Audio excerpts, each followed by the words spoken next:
Episode 29 of 1001 Stories of Relationship. Still Us. Caleb and Marian's marriage had formed quietly, without dramatic turning points.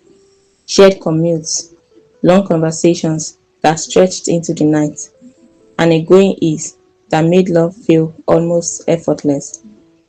In the early years of marriage, they were deeply affectionate, often laughing together about how others warned them that the first year would be the hardest. They believed they had already bypassed that struggle, moving instead into what felt like a stable, shared rhythm of understanding and companionship. Everything shifted after the birth of their child. Marian entered postpartum life overwhelmed by physical recovery, sleeplessness, and the disorienting loss of her previous sense of self. Caleb remained emotionally attached and loving, but began to feel increasingly shut out as their connection narrowed to exhaustion and survival.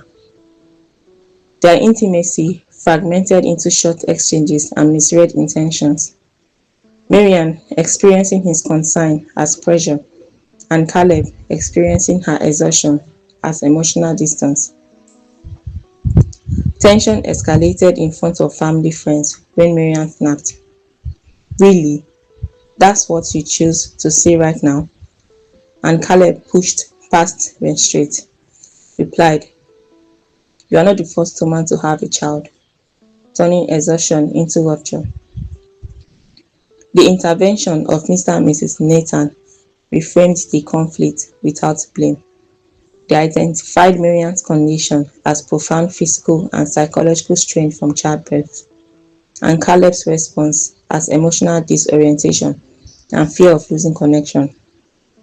They explained that both were still acting from love, but stress had distorted how that love was being expressed and received.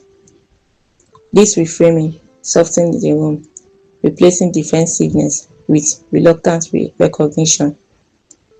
Caleb looked at Marian properly in that moment and, for the first time in weeks, saw not distance or resistance, but exhaustion layered with quiet endurance.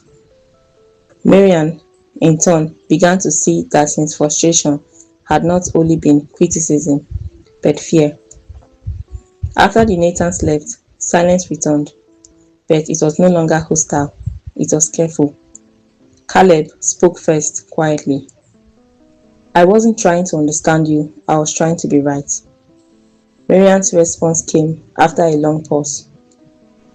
"I've been surviving so much that I forgot we were still partners." It was not a dramatic reconciliation, it was fragile, unfinished, and honest. They reached for each other across the space between them, not as people fully healed, but as people choosing to remain connected despite strain. Their fingers met, uncertain but intentional.